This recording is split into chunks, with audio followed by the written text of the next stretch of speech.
Hello friends, welcome back to Prostho Hub. Myself Dr. Jolsna, and this is the final session of our topic Smile Design. In today's session we'll be discussing the last section, that is the digital smile design. This topic you can expect as a 5 mark or a 10 mark short essay, and let's see the contents of digital smile. So it includes introduction, the digital smile design or the DSD protocol, requirements, the popular software that we can use for DSD, advantages, DSD workflow, integration with CAD/CAM, limitations of DSD, finally conclusion and references. So I suggest you to write the contents before attending your short essay. This will help you to present your answer in a better way, thereby resulting in fetching more marks. So before getting into detail, I request everyone to please do like and share my videos if you are finding them useful. And if you are watching this channel for the first time, please do subscribe and support. So let's start. A beautiful, confident smile is desired by everyone, and in order to obtain such aesthetically consistent results, the design of the dental restoration should be defined very well. So DSD is a digital mode that helps us to create and project the new smile design by attaining a simulation and pre-visualization of the ultimate result of the proposed treatment. So in DSD, patient can envision his treatment outcome prior to beginning the treatment. And also when a patient wishes to go for a smile makeover but is skeptical about the treatment outcome, that is the moment when the clinician can use the digital smile designing tool. So the digital smile design protocol was proposed by Dr. Christian Kochman in the year 2004. He defined DSD as a multi-use conceptual tool that can strengthen the diagnostic vision, improve communication and enhance predictability throughout the treatment. So here in DSD, the clinician can carefully analyze the dental as well as the facial features and also the critical factors that he might have overlooked during the initial evaluation procedures. Another characteristic feature of DSD is effective communication between the interdisciplinary dental team, including the dental technician. So in DSD, each of the team member can highlight any discrepancies in the hard and the soft tissues and can add their points onto the slides either by writing or by using voice over. So this will help the team members to discuss the case very well, thereby finding the most suitable solution. So this is a characteristic feature of DSD. So here we are discussing the Keynote software, which allows for simple manipulation of the digital images by adding lines, shapes and measurements to the laboratory as well as clinical images. Next is the requirements of DSD. So we need a computer with the DSD software and a digital single lens reflex camera or even a smartphone, and a digital intraoral scanner which allows for intraoral scanning to get intraoral images, and the additional tools are 3D printer and CAD/CAM if the DSD is having a complete 3D digital workflow. So these are the requirements. Now let us see the popular software that we can utilize for DSD. So the clinician can utilize any of these available software, and among these the Photoshop, the aesthetic digital smile design, that is ADSD, and also the Keynote offers the maximum number of aesthetic analysis parameters, and in this the CEREC SW 4.2, the Planmeca Romexis smile design or the PRSD, and the DSD can execute the 3D analysis, and among this the CEREC, the PRSD and the ExoCAD can go for a complete 3D digital workflow. That means they can integrate with CAD/CAM. And the softwares, that is the DSD app by Kochman as well as the Smile Designer Pro, were offered as mobile phone applications. So these are the popular softwares that we can use for digital smile designing. Next is the advantages of DSD. So the advantage include aesthetic diagnosis. So in DSD, using the digital photography and digital analysis, the clinician can carefully analyze the features that he might have failed to notice during the clinical examination. Next is the communication, which we have already discussed, that is there is effective communication between the team members. They can add their points either by using writings or voiceover, and these effective communication will result in a final restoration which will fully satisfy the patient's desires. Next is the feedback. That means we can precisely evaluate the treatment at each and every stage. We can easily compare the pre and the post treatment images with the help of digital rulers and drawings and reference lines. So we can also analyze our treatment protocol. We can see whether the treatment has followed our initial plan or if we need to add any adjunctive procedures. Next is the patient management. So we have said that the patient can envision his treatment outcome before the beginning of his treatment. So DSD can be used as a marketing tool to motivate the patient and also as an educational tool to educate him regarding the issues related to his treatment. Finally, education. So the personal library of these clinical cases can be used for educating. That means it can be shared among the colleagues as well as the patients, and this can be transformed into a slideshow and can be used for dental presentations and lectures. So these are the advantages of DSD. Next is the DSD workflow that includes 11 steps. So this is the important part of the digital smile designing procedure.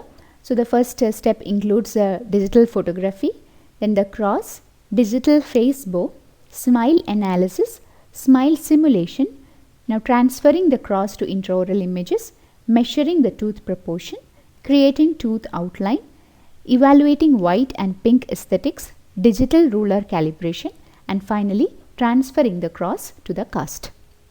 The first step is photography and videography. So here we utilize the DSLR camera with a 100mm macro, and using this we take 3 frontal views, that is the full face with a wide smile and teeth apart, full face at rest, and a retracted view of full maxillary and mandibular arch with teeth apart, and 2 profile views, that is the profile at rest and profile with a full smile. And next is a 12 o'clock view, that is with a wide smile and the incisal edge of the maxillary teeth visible and resting on the lower lip. Finally, an intraocclusal view of the maxillary arch, that is from second premolar to the contralateral second premolar. Another is videography. That means we need to record a video with all the possible dental and smile position, including 45 degree as well as the profile views. So these are the frontal views, the first and the second one. So this is the frontal view. This is the profile, that is the profile at rest and profile with smiling. This is the 12 o'clock view. You can see the maxillary incisor and the incisal edges resting on the lower lip, and this is the intramaxillary view of the teeth from second premolar to second premolar. So next is the cross. So here, utilizing the software, we place 2 lines, that is one vertical and one horizontal, which is forming a cross. So this is called as the cross. Next step is digital face bow, which is the most important step in the smile designing process.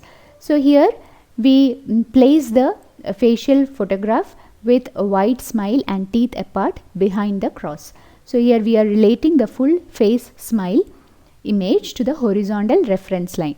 Here we establish the horizontal reference line as well as the vertical midline. So we know the horizontal reference line, that is the interpupillary line. So we are placing the image behind this horizontal line, and the vertical midline is outlined according to glabella, nose and chin.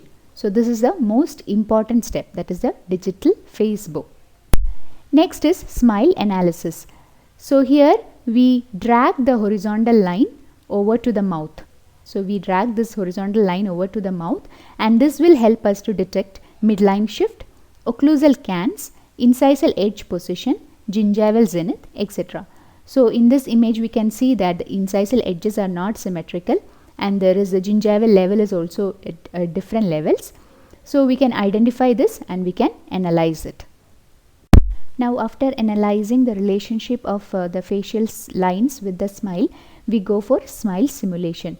So here we do a digital mock wax up. We crop the images of the teeth and place it over the photograph, and here we can correct the gingival level, the incisal length as well as the canting of the anterior teeth. So once the smile simulation is done, we have to transfer the cross to the intraoral images, and this transferring can be done by using 3 lines. As you can see in the picture, the line 1, that is a green line, it starts from the tip of the one canine to the tip of the contralateral canine. The line 2, that is a yellow line, which starts from the middle of the incisal edge of one central incisor to the midline of the incisal edge of the contralateral central incisor. So this is line 2, and the third line, that is in red color, which starts from the tip of the midline interdental papillae, that is exactly from here towards the incisal embrasure. So by using these 3 lines, we can transfer the cross to the intraoral images. Now it is necessary to calibrate 4 features on the photograph, that is size, canding, incisal edge position and midline position. So the line 1, that is the green one, starting from tip of the canine to the tip of the contralateral canine, will help us to guide size and canding. That is the first 2 features. The next line, that is the yellow one, from the middle of the incisal edge of central incisor to that of the contralateral incisor, will help us to determine the incisal edge position. And finally, the red line will help us to guide in setting the midline position. Once we are calibrating these features, then we can measure the tooth proportion. So we know the ideal width to length proportion of the central incisor.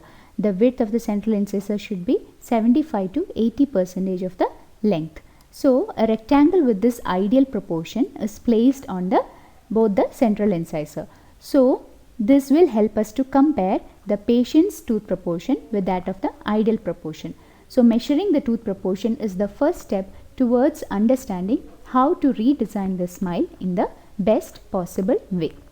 Once the tooth proportion is measured, then we can create the tooth outline. So new tooth outlines are drawn according to this rectangle with ideal tooth proportion. So this is the outline that is drawn, and the size and shape of the incisors depends upon the morphopsychological interview that is done to know the patient's desires and patient's aesthetic expectation, and also it depends upon facial features. So there are 2 factors, one is a morphopsychologic interview and next is the facial features. Once the tooth outline is determined, we have to evaluate white and pink aesthetics. So we know the white aesthetics or the tooth factors are tooth proportions, interdental relationship, relation between teeth and smile line, facial as well as dental midline discrepancy, occlusal plane canding, incisal edge design and tooth axis. And pink aesthetics or soft tissue factors include soft tissues and teeth, papilla heights and gingival zenith levels. So the clinician should have a clear understanding of all the aesthetic issues that is related to the maxillary arch of the patient. And after evaluating and analyzing, our aim is to create a harmonious balance between the white and the pink aesthetics. The next step is digital ruler calibration. So after measuring the tooth length by using a caliper, this measurement is transferred to the computer and a digital ruler is used to calibrate this. So digital ruler is just a photographic image of a ruler which can be placed and positioned on the image. So here it gives the same measurement as that measured on the cast, and the digital ruler can also be used to compare the position of the cervical areas pre-treatment as well as the ideal position. So in this picture, we know that the canine, that is the 1-3, needs a 1 mm of root coverage, whereas 2-3 requires 1.3 mm of gingivoplasty. So this is the use of digital ruler.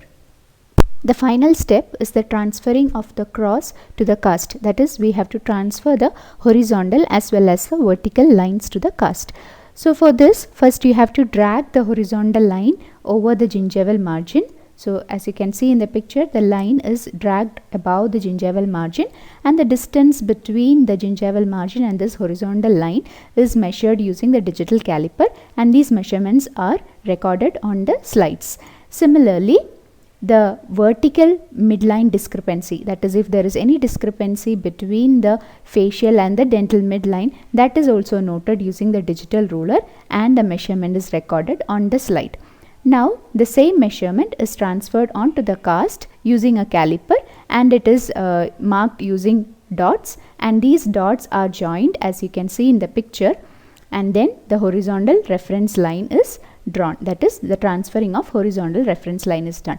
In a similar way, the vertical line is also transferred onto the cast. So apart from the transferring of horizontal as well as vertical line, you can also transfer all other measurements and all other procedures that you need to do, like incisal edge position, if there is a need for root coverage or gingivoplasty, all these can be transferred to the cast. In this way, the lab technician will get a fair idea of what all he has to do during his diagnostic wax up. So this is the wax up that is done after transferring all the measurements onto the cast. Now once the diagnostic wax up is fabricated using the cross and the morphopsychological design as guides, the provisional try-in is done after making the silicon putty index from the diagnostic wax up and using bis acrylic resin. And once provisional try-in is done, then the minimally invasive tooth preparation is carried out using the same silicon putty index as guides, and then the ceramic veneers are fabricated, and this is the bonding of the ceramic veneers. So final outcome of the digitally designed smile is this after 6-month period. Now we have already discussed about the softwares that we can use for digital smile design, and among those, some softwares can execute complete 3D digital workflow by integrating with CAD/CAM. One such software is PRSD, that is a Planmeca Romexis Smile Design, which allows a dentist to do more than clear visualization. So the completed smile design can be exported onto any CAD/CAM software, and then the 2D design that is exported will act as a visual guide or a reference for the physical mock-up designing as well as final restoration. Now let us see the limitations of DSD. So the diagnosis as well as the treatment planning of digital smile design completely rely on the photographic as well as the video documentation. If there is any inadequacy in this photography or the videography, this will distort the reference image and can result in an incorrect diagnosis and treatment plan. The next limitation of DSD is if it is completely having a 3D digital workflow, then we have to get a 3D software with updates and also an intraoral scanner, a 3D printer and CAD/CAM, and all these equipments are economically expensive. Finally, training and handling of certain 3D softwares is always necessary, and it will cost more time as well as money. So these are the limitations of digital smile design. So finally, coming to the conclusion that DSD is a multi-use tool that can assist the restorative team throughout the treatment, improving the dental team's understanding of the aesthetic issues and increasing patient acceptance of the final result. So it not only helps the patient to envision their treatment outcome, but also improves the clinician's diagnosis and treatment planning. So we make use of reference lines and shapes and measurements over the intraoral and extraoral photographic images, and this will help us to do a much wider diagnostic vision and also a better treatment planning, and all these will lead to improved results in all phases of treatment. So these are the references for this smile design topic. So thank you all for watching my video. Please do like and share my videos if you are finding them useful. And if you're watching this channel for the first time, please do subscribe and support. If you have any queries or suggestions or any topic that needs to be discussed, please do comment below this video, or you can directly mail me at this mail ID. Thank you all once again. We'll meet in our next video.